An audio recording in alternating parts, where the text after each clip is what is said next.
How are you? Well, I'm good, thank you. How are you doing? I'm doing well myself. Okay. Thank you for your kind comment in the message to book this. Well, I've just been watching a few of your videos, and I was found that you are I appreciate the way you do them, and your I just thought that you were very good in the way you have talk about this subject, and that you believe in it, obviously. It's even more radical than that. I don't believe in anything. I am this. That's what the sages say. So what they say happens if you're willing to turn within and surrender is that you will start to experience a sense of equanimity. And that's what's true. I have found that to be true. And so I'm just sharing that however it comes through me. So, Understand, yes. Yes. Yes, obviously you are actually experiencing. It's something that you're making the videos, but you're actually also belief is not maybe the right word, but it's become a part of you, or how it's going to say, yes. Yeah, I mean it's okay to use the word belief because we kind of know what we're getting at when we use it, but it's the belief isn't something that I've added on to myself and identified with. This is an inherent knowing that I don't know how I know it, but it's known. Yeah. And that's what's utilized in the path to liberation. It is you can utilize one or two or both of these criteria, and one is inherent knowing. So you just know, and you've always known, or you could say that's direct experience. So you're directly experiencing the now. Right, that's a direct experience. This is happening here and now. It's not happening in the past, and it's not happening in the future. Not in the mind, yes. Right, so that's a direct experience of reality. Inherent knowing would be like if you asked yourself the question, am I aware? Well, yes, it's self-evident that I'm aware. Do I know how I'm aware? No, but I know that I am. It's inherent within me. So you can kind of see the slight differences between those two. Yes. And that's where if you utilize these two criteria to determine what is false knowledge versus what is truthful knowledge, you can really cut to the chase as quickly as possible. Because if you know it with your mind, or you experience it with your body, or you perceive it with your five senses, that isn't direct experience or inherent knowing. So self is, the definition of self is extremely cut and dry and easy. There's self, and then there's everything other than that. And what is everything other? Anything that I can know with my mind, body, and perceptions. That's other than myself.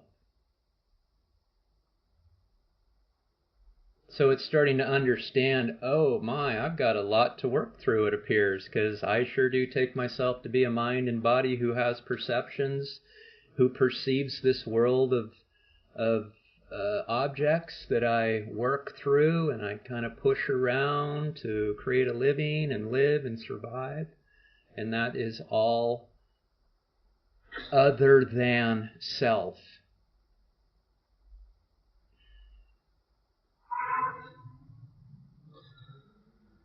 But I guess we are still so caught up in other than self that we're not willing to give up that very easily. And that's okay. That's okay. Love yourself for acknowledging that.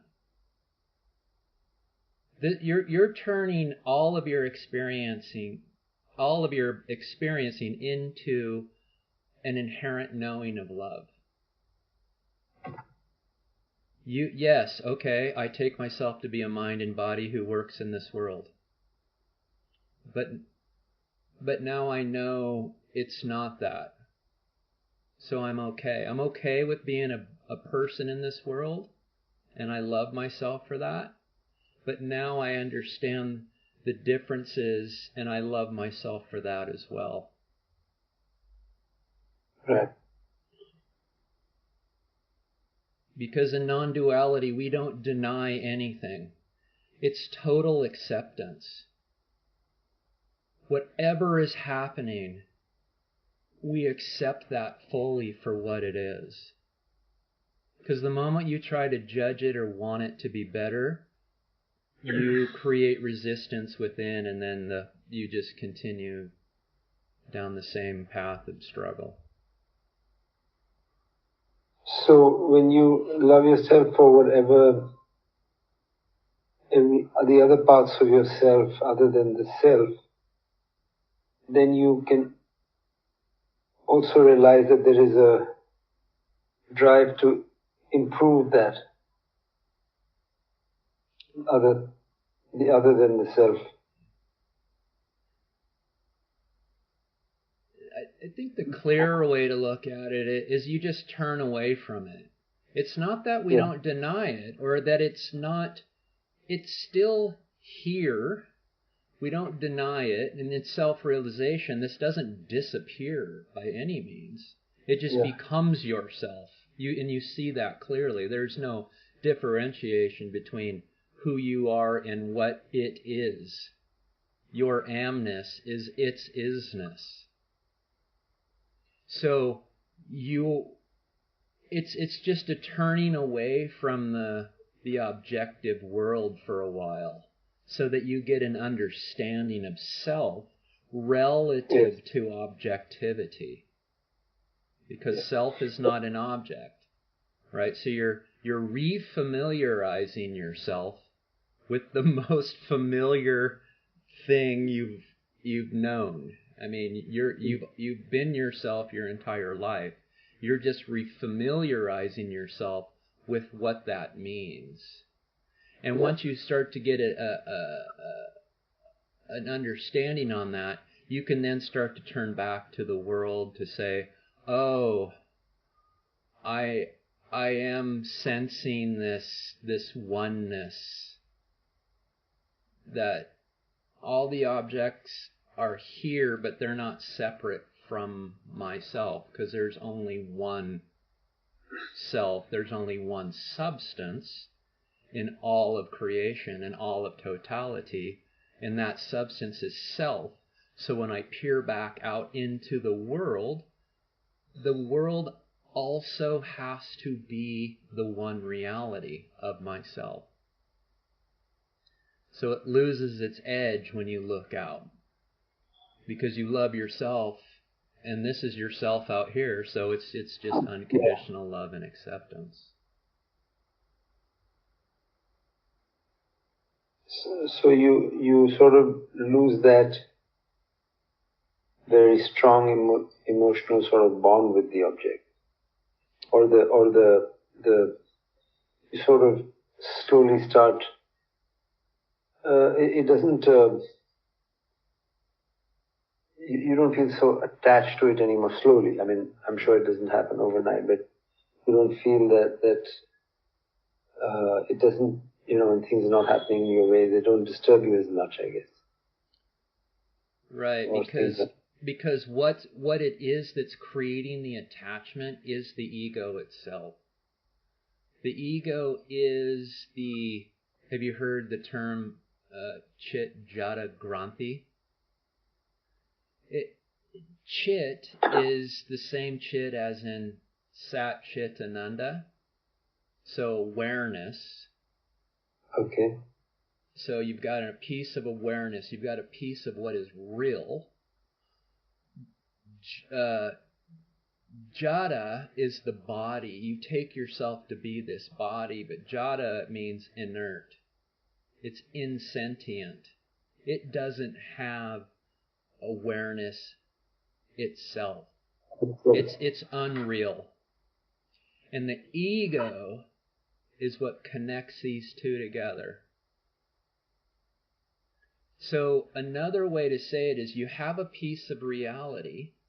We are permanently aware. We might not realize it all the time, but if anybody asked you throughout your day, are you aware, you'd say yes. And we have all of the, what we call adjuncts that we've added on to awareness. This is, I am a man, I am a husband, I am a father, I'm a son, I'm a brother, I'm an engineer, I'm a businessman, I'm a biker, I own a house, I own a bike, I. So these are all the adjuncts that we add on to reality. And they're connected by the ego. And that's what makes the ego so elusive and confusing, is because it's a mixture of what's real and what's unreal. So the ego can't completely know itself.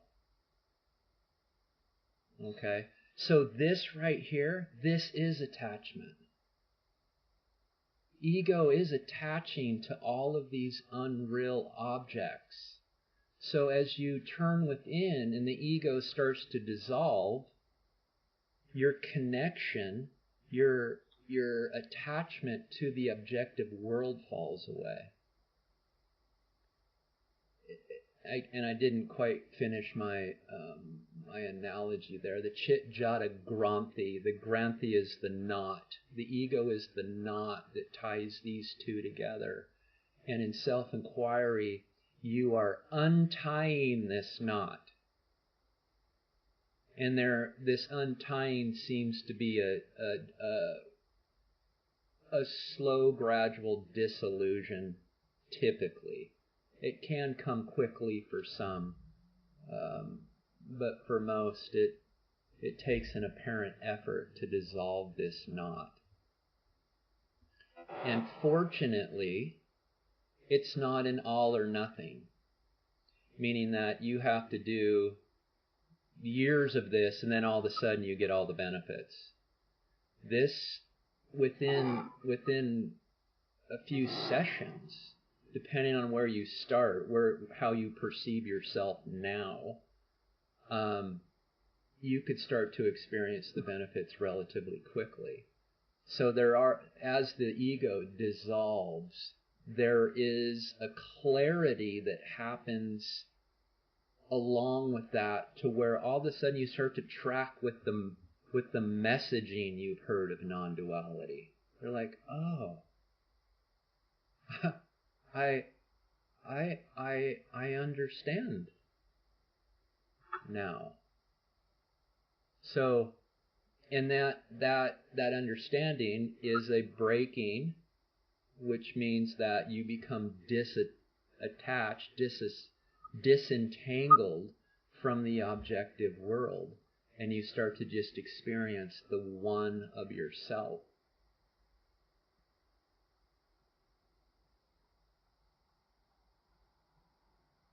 Right. Yeah, I think I have been watching videos on non-duality for the last few years, and I think I've made a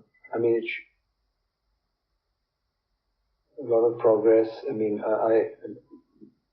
I but I guess I go in and out of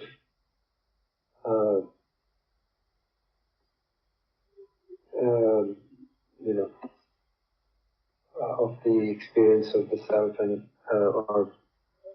so I guess I need to. I mean, of course, one would say you can't work at it, but maybe the recognition has to be or has to be understood better. I'm not sure how to put it. So yeah, you could say there's a weaving in and out of it, apparently, as you are turning within. I mean, so it sounds like you do have a self-enquiry practice, is that right? Yes, and actually I was reading a book by Michael Langford. You've heard of it? I suppose you might have. Yes. And he talks of this awareness, watching awareness method,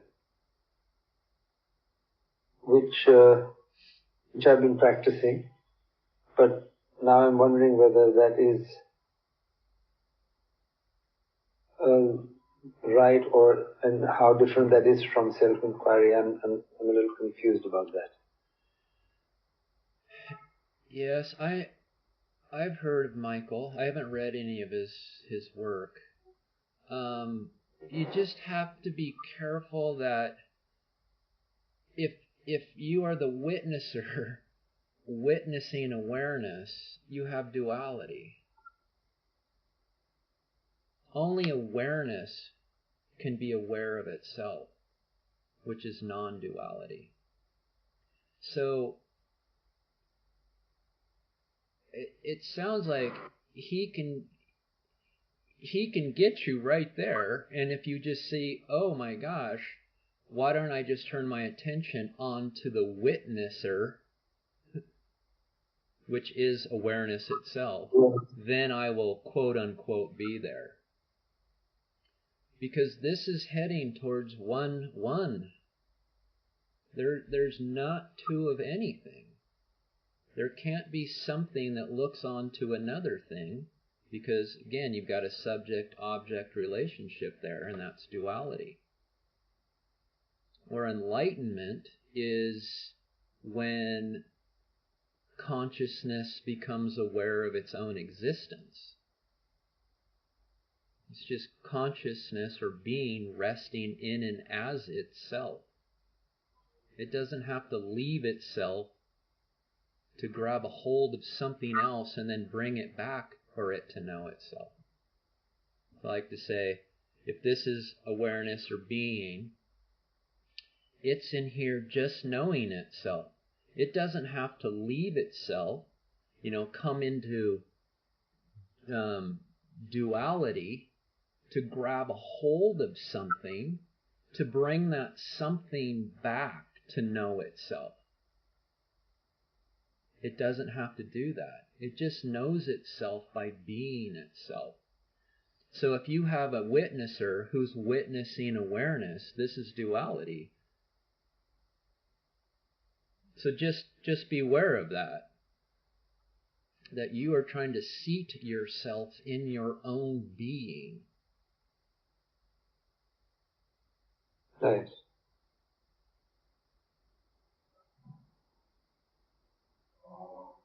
So maybe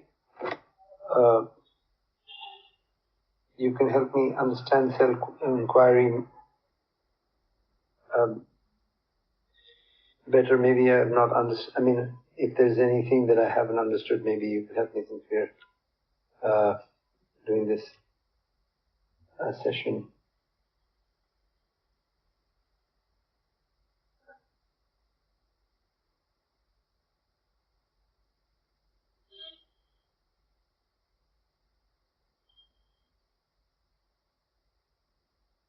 Are you asking me to determine where you are on the path? No. I'm just saying that maybe, just so that I'm not doing it incorrectly, maybe you can help me understand, because I think maybe I have maybe I've not, I'm not sure, but maybe I have understood the self-enquiry, or maybe I've not. So maybe I can, since you can help me understand it properly. So let's first talk about what self-enquiry is not. Can I just ask, is it similar to neti? I would say that neti is in the middle of what I'm about ready to describe. Okay. But yes, neti is what I would say is the first step of self-enquiry. But there's even something before self-enquiry. So there's meditation. And when you describe it to yourself, you can use whatever words you want to use. But these are the words that I use to help those understand the differences about what I'm about ready to say. So there's meditation. And in meditation is the act of utilizing your mind and body and or senses to calm your mind. So there could be mindfulness where you try to control and calm the mind. There could be breath work where you're trying to control, your body and calm your body. There could be chanting, humming. There could be mantra-based, japa-based. These are all activities that turn your attention onto your mind or onto your body or onto the objective world, right? Because if you're humming, your focus is on the sound and maybe some breath and how you're experiencing that. Okay? Yes. Non-duality does not discriminate. These are wonderful practices, especially for those who have a monkey mind and a crazy body that just need to kind of like take the big edge off. Because the best mind to turn within is a calm one. Then you would cross what I would call a barrier, so to speak. And this might be where you've heard of the gateless gate. Because you're crossing this gate from the world of form and finite into a realm of formless and infinite. You're turning from everything out here to in here, and this is where the experience of expansion or the infinite or boundless freedom happens. And this is where neti can come into play at first. Where neti is, you ask yourself questions such as, are thoughts aware of themselves, or am I aware of my thoughts? And you ponder on that, and you're like, well, a thought isn't aware of itself, right? It can't stand alone and be aware of itself. It is I who am aware of it. Therefore, I am not my thoughts. I am that which is aware of it. Correct. You can work through your thoughts, images, ideas, anything that's mind-based. And then you can say, oh my gosh, all of that is my mind. Is a mind aware of itself, or am I aware of my mind? Oh my. I'm not my mind. I'm that which is aware of it. You can move to your body. Are my feelings aware of themselves? Are my emotions aware of themselves? No, I am aware of them, which constitute a body which is not aware of itself. I'm aware of it. So I am awareness. And you can also move to your perception too. Is sight, smell, taste, hearing, and touch aware of itself? It is not. It is I who are aware of them. So in these three big areas of objectivity, mind, body, and perception, you have just experienced directly that you are none of those. You are that which is aware of them. There's still some duality in that.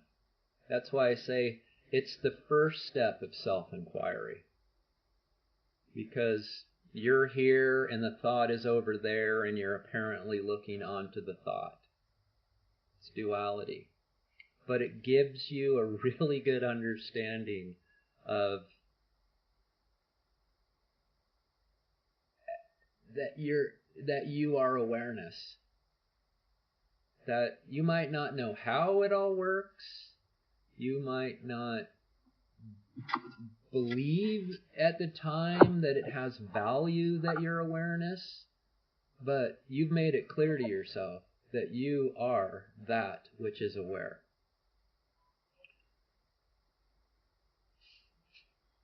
From there, you would then, say, move into self-enquiry. Where self-enquiry is, you're starting to ask the questions such as, who am I?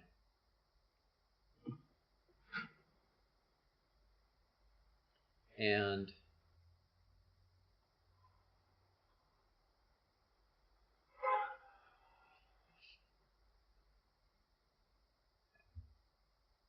what is happening when you start to ask questions such as, who am I, is that it is the ego that turns within, that makes the apparent effort to turn within and know its own source. What you're doing with these questions is that you're asking the ego to go and find its source. So you're like helping the ego out. You're kind of like giving it a push in a way, because the ego will obey itself and it will turn within and it will go see if it can find itself. Because in the question, who am I, the I in that question is the ego I. It's not your being I. It's not I am.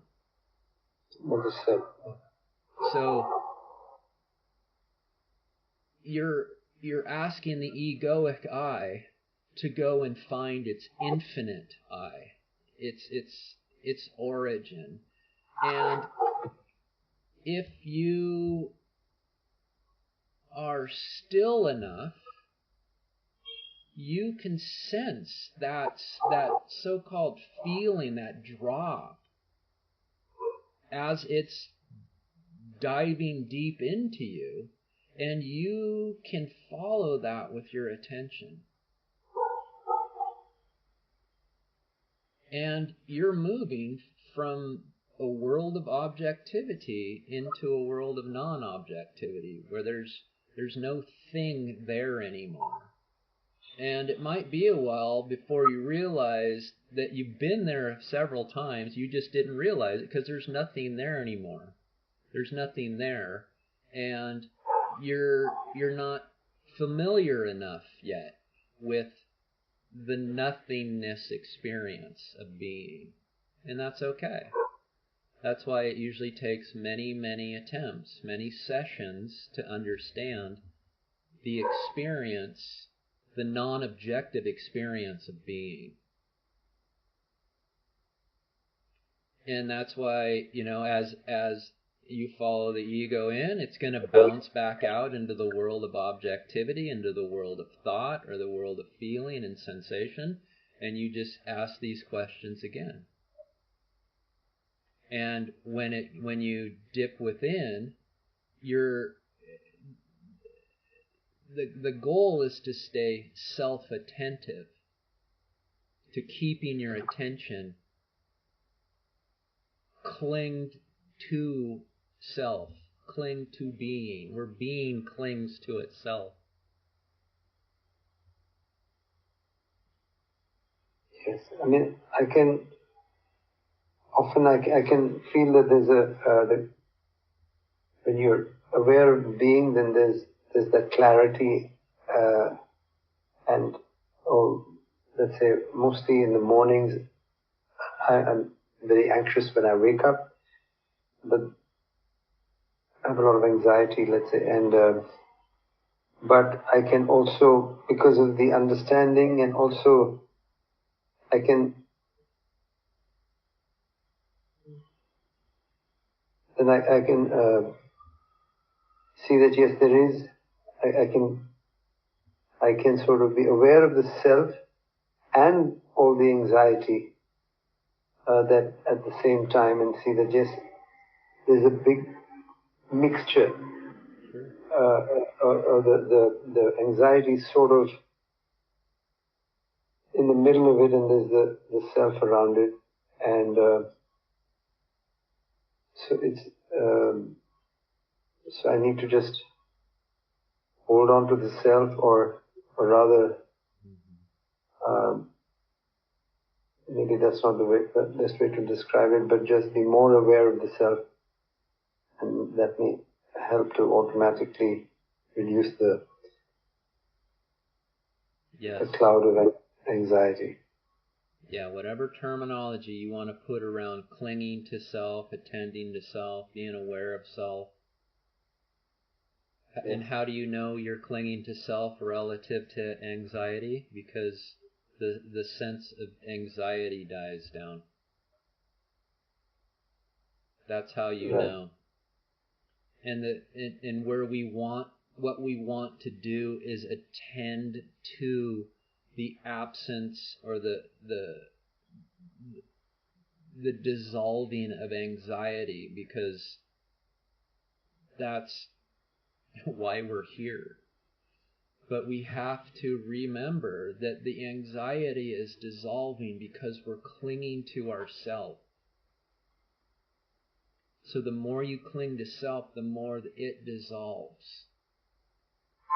So as you experiencing it dissolving, try not to turn your attention to it. Cling to self, because that's what is doing the work. It's starting to carry the entire load of life for you. So just be aware of that. Our job in self-enquiry is to not eliminate the ego. That is not our job. Our job is to cling to ourself. It's the only job we have. It will take care of everything out here. It will change your perspective of the world from what you see to how you see it. Why do you have anxiety? Because as you peer out into the world, somehow it's threatening. And that's okay. I've had anxiety, and a lot of us do. How do you eliminate anxiety? When you don't perceive the world with any threat. Who does that? Who does that perceiving? Yourself. Yes.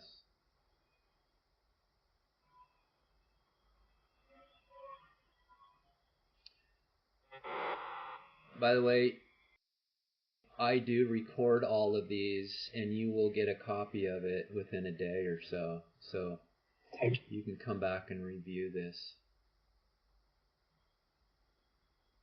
So as a practice, what would you, can you suggest? I guess not self-inquiry is the best sort of, if you can call it a practice, to reduce one's anxiety and trauma, you can say, or whatever.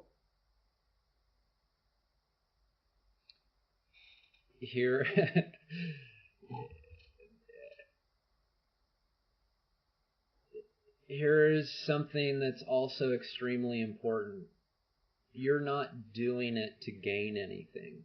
You're doing it to experience a union with God. Right. If you want something out of this, you will most likely not experience that. Because you have to surrender yourself to yourself. Understood. So I always say that there's two big pointers with self-enquiry. Going in, you have no expectations, and coming out, you have no judgment. Because you're going into an infinite realm where the finite mind can never, ever know it. So how can it ever assume it knows how it works? It can't. That's why you have to surrender yourself to whatever happens inside.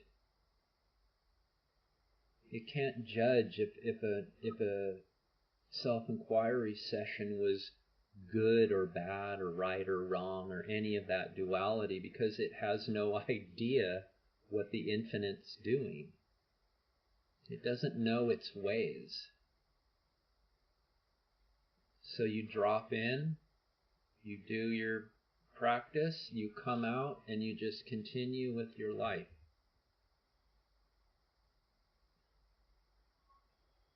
With no hope for it being better someday than it is now.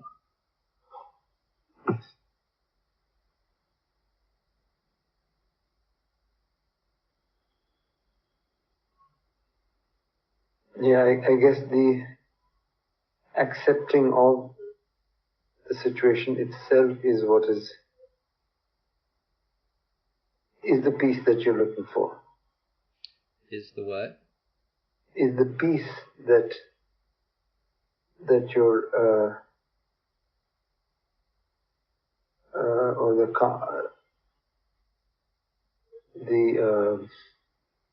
the peacefulness that you seek. Yes, it doesn't mean that you don't experience the benefits or the qualities of your being as you're doing your practice, but you don't get to choose what you experience. Yes. But you will experience difference. Yes. A difference, because something has to change. It has to change. We're going from the finite into the infinite. There is change in that. And in the change is the dissolution of the ego. That's what's changing. Yourself is permanence. This never ever changes. So what's dissolving and what's changing? The solidity of who you've mistaken yourself to be into what you actually and truly are.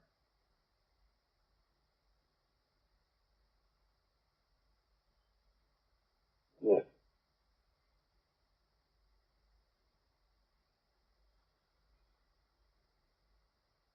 And the ego can't do that. It can't be the doer of dissolution. It just goes back to, that's why our only task is to cling tight to our being. Yeah.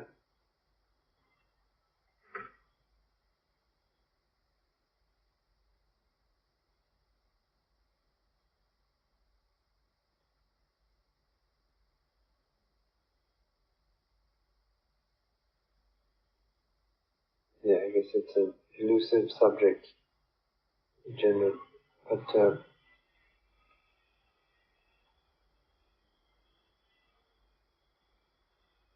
so I guess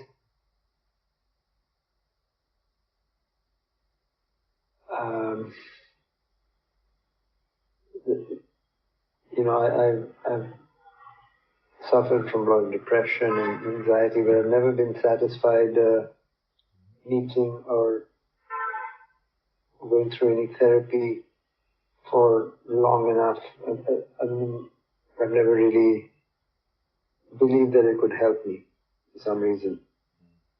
But so I've always been searching for some answers, and I think, sort of stumbled upon this, and I realized that I related to it in some ways without knowing that I was already in some ways aware of this, and I think,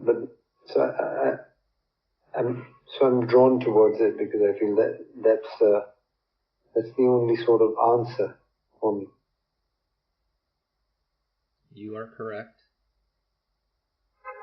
There's only one way home. Right. What you just described there is an inherent knowing that you've known your whole life. You've known this to be the answer or the message, and you've sensed that, but society insists you cover it up to be successful. And this is just uncovering it. But you're right, This is the only way for total fulfillment and satisfaction. Because that's who you are. That is your true nature. And the ego has risen, and the ego is a fragmentation of the whole. Its nature is fragmentation and lack. And it's out in the world looking to fill its hole of lack. Out in a world where of you could say emptiness, trying to find wholeness. When all it needs to do is turn around and look to the love of its source, and it will be complete again.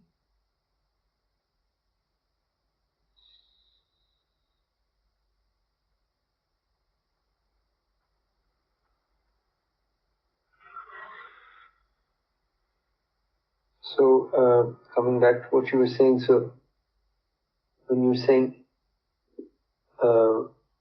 just a few sessions, you mean of self-enquiry could be helpful, or the more self-enquiry you indulge in, or spend time doing, is what is really the only task that one can set for oneself, or give oneself. Yes, that's been my experience. Is that it's really no different than doing anything else to try to accomplish anything else. The more you do it, the more you experience. The better you get at it. The difference between this doing is counterintuitive relative to how we do things in the objective world. Where the objective world is a gaining. We're always gaining, careers or friendships or wealth or what, a gain or a loss of these things. Where self-enquiry is a relinquishing of that. It's unwork. You're unworking yourself. And so let me give you let's dive into this a little deeper, because you just mentioned that you experience anxiety. There's some fear that goes along with that. There's tension. Yes. The body doesn't like it. The body, the nervous system is not happy. Right.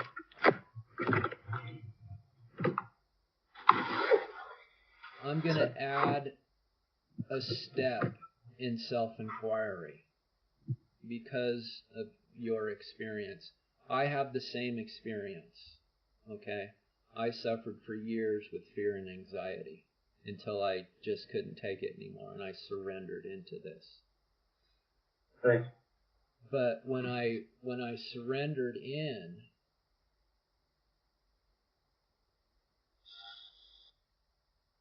I couldn't sit still for more than a few minutes because there was so much agitation inside. I soon realized that there's going to have to be a release somehow so that I can rest into myself and be comfortable within my own skin, so to speak. And this is where the term vasanas come in. Are you familiar with that term? The vasanas are your will. The vasanas are the seed state of the ego that when the vasanas rise, this so-called body is animated in certain ways. So vasanas are tendencies to have you move away from yourself. You could see that they're like little pushes within you. And we've got thousands of them. And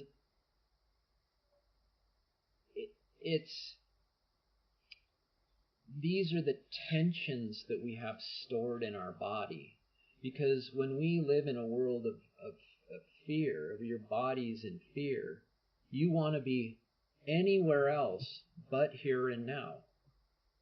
Right? And you want to move to new places because you're just not happy here.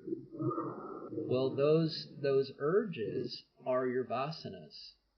And you can say we have mental vasanas and physical vasanas. For example,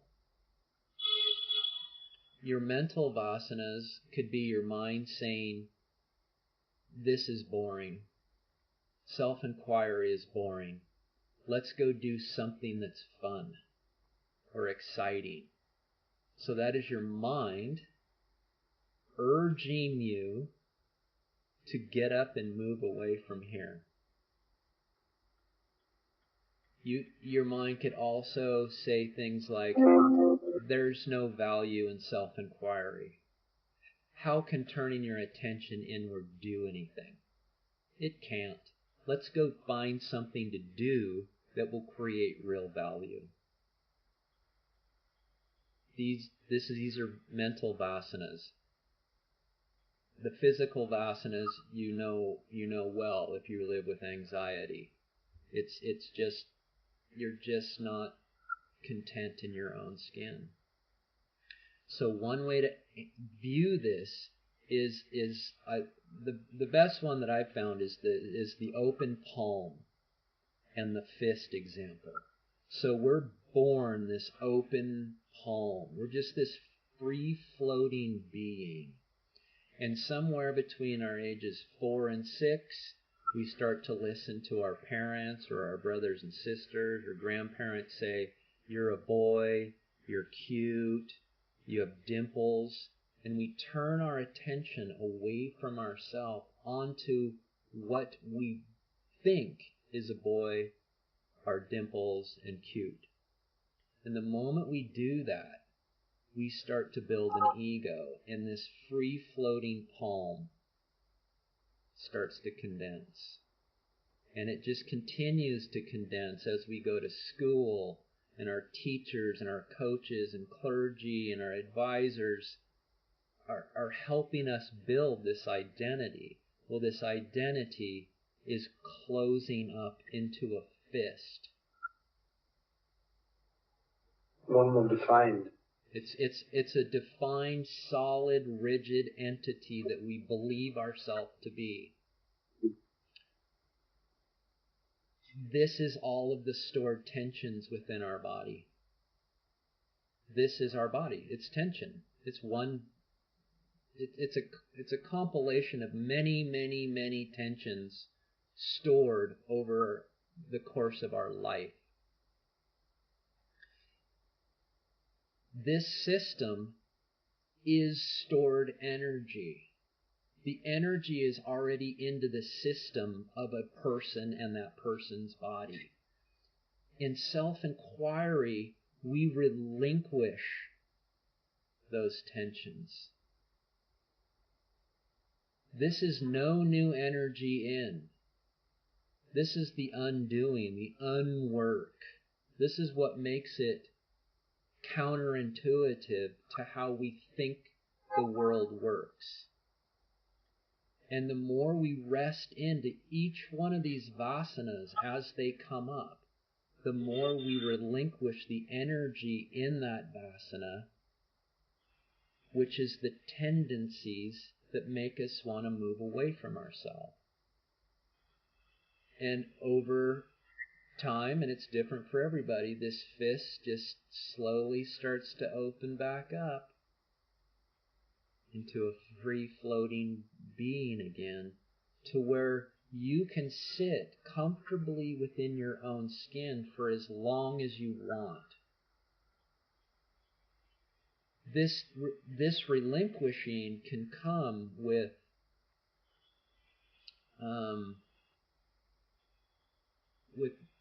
jerking experiences, with movement experiences. As you're resting into these tendencies, as they're coming up, you are literally relinquishing some sort of energy that's been stored. Stored energy is tension. So you're relinquishing energy. And because we have some of these held so tight, when they come out, you can move. You can jerk and move. I'm not saying that you are, or that you will, but you might. Just let it, just keep resting into that, and know that your practice of turning within and relinquishing these tensions are working. You're transfiguring yourself from a solid mass into a vapor, you could say. And in a solid mass, energy and tension has something to hold on to. But as you transfigure into the formless, they don't have anything to grab onto anymore, so they flee. So I would suggest that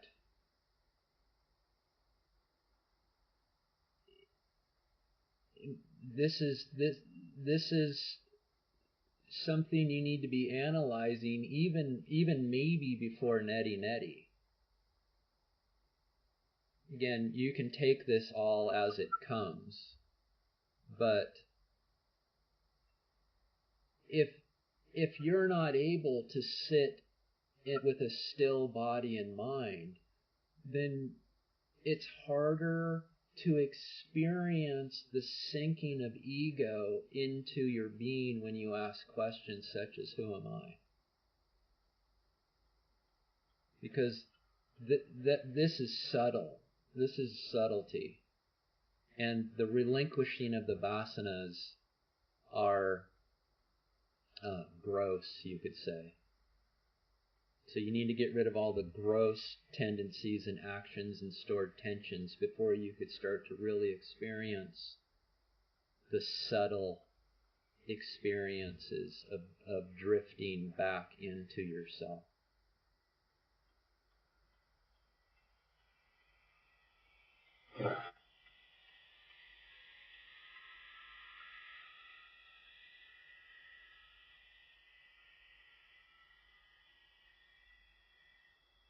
Okay.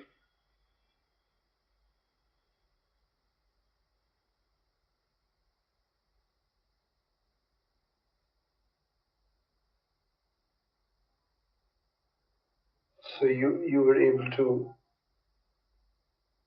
get over your anxiety and fears when you started going down this path? Yes. And the tension stored in my body. I realized that 99% of all of my pain was driven by my mind. So all the tensions, the pressures, the aches, it was all mental. My my head was seized for years. I couldn't relax it. This got to it. This got underneath that and was able to relax it. And I had tinnitus because of it too. My ears rang, they hissed, they did all sorts of things, and it's because my brain was seized. It was struggling, and I couldn't figure out how to relax it. And this self gets underneath everything. It's the foundation of all we know. So if you can get there and turn your attention there and realize that self doesn't know what tension or resistance or any of these terms are. It just has no idea.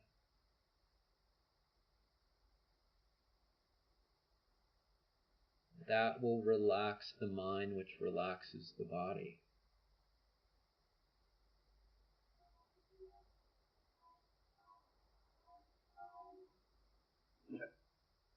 So, yes, it's as much time as you can in self-enquiry. And everybody's different, of course. But I think you'll get to a place to where you'll know how much time you'll need to spend to be able to sense the dropping of the mind into your being. Because I'm still doing it for 3 hours in the morning. Really? It doesn't take up any of my day though, because I get up 3 hours early and I self-enquire. So if I was going to sleep 8 hours a day, now I sleep for 5 and I self-enquire for 3. And you're fine. You don't feel the lack of sleep or sleep deprived or anything like that? No. And I've had people tell me that, some people wear like an Apple Watch where it monitors their health, and they claim that their watch is telling them that they're in a healthier state during self-enquiry than they are in sleep. I don't have that data. That's secondhand information, but it's coming from people that I've known for a while. So when I've tried this Michael Langford thing that he's talking about, awareness, watching awareness, it's sort of, I feel it's like actually it becomes like you're focusing on your self or focusing on awareness, and you're sort of, I don't know if it's the right thing, but not paying attention to any thoughts. And it becomes a very concentrated sort of state where your focus is very strong, and you seem to keep getting better at it every time. And there's no thoughts interfering in that. So I don't know, but it's also very comforting. Not only just comfort, it's also very you don't feel like getting out of that state. I mean, you don't feel bored, or you don't feel like you're you're not, that you don't, you can just feel very fulfilled. So I don't know if that is similar to what you've experienced when you're doing self-enquiry.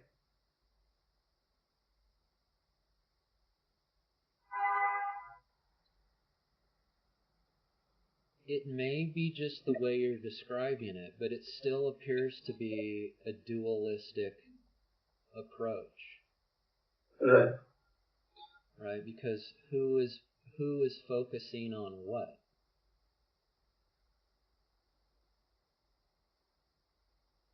If there's any doing whatsoever, you're in duality. Yeah. That's what I also am confused about. Yes. So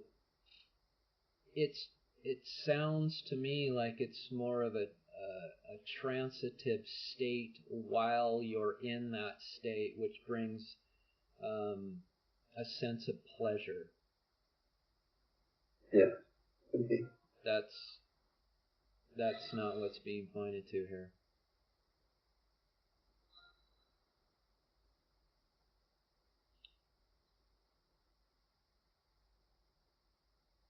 Okay. So there's, and it doesn't mean that doing that can't bring a calmness to your life, right? Because what you're describing is more of a meditation than self-enquiry. And meditation does work temporarily. You do experience a calmer self, egoic self out in the world if you meditate. That's been proven over and over again. The thing about meditation is that it is temporary, that nothing changes with that. There isn't permanent change with meditation. You just need more and more of it to experience that same pleasure. Ramana Maharshi called that mana laya, where mana is mind and laya is temporary subsidence. So you're temporarily subsiding the mind waves within you. But after a while they'll rise again. We experience this every night in sleep. The ego, when it sleeps, the mind just dies down. And when we wake up, it rises right back into the same place where it left off. There's no change in that. There's no permanent change in that. You know, a good night's sleep helps a lot. We know that. What self-enquiry is mananasa, mind destruction, mind elimination, where there's permanent change within it. So when your ego experiences its own source, the source destroys the egoic mind waves, you could view it as, permanently. It destroys your vasanas so they don't rise again. So you experience permanence. Permanent silence. I'll say permanent silent mind, but that isn't, it's not there's no such thing as an egoic mind that's silent, that's still. That is the definition of self. So when you experience what you at first might put words around, that my mind is completely silent, and it's experienced like that in a permanent way, that is self. So you're saying you're destroying the egoic mind, and what reveals itself is the mind of awareness, the universal mind.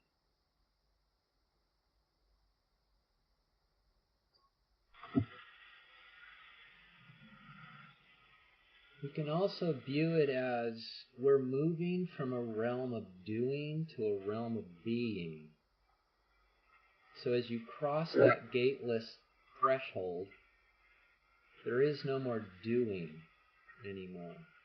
There's no method. There's nobody there to do anything anymore besides relinquish method, relinquish practice, relinquish structure.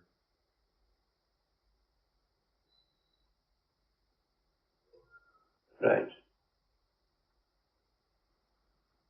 That way, I don't know if you've seen my video where I call it the phases of self-realization. That's why I had to use the word phases, because it's not a method. There's just kind of like these You pass through different phases. Yeah. Yeah. Now, above, like when you're in the egoic world of doing, there are phases. There are clear, like, I am here, I am here, I am here, because that's what the ego is. It can put things into boxes. But the moment you cross that threshold, that all gets thrown out. Right.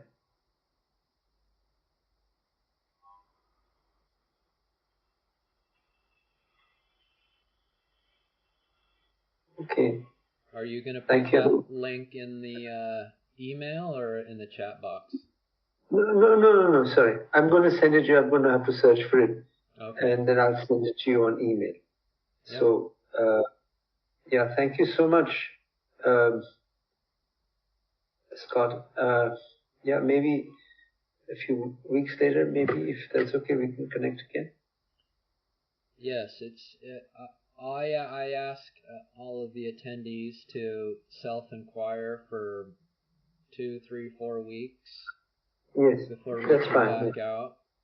It Yes. seems to open up a new series of questions, and you Yes. will get clarity from it. And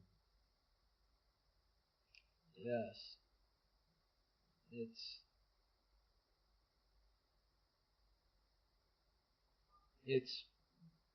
prior to simple, right? We're at the end. You will only know one, and in that one, the many is contained. Right. It's like right now we're a body that has consciousness, and self-enquiry reverses that. We're consciousness who have a body, but they're not different anymore. For this there was two. There's duality in this. There's non-duality in that. Right.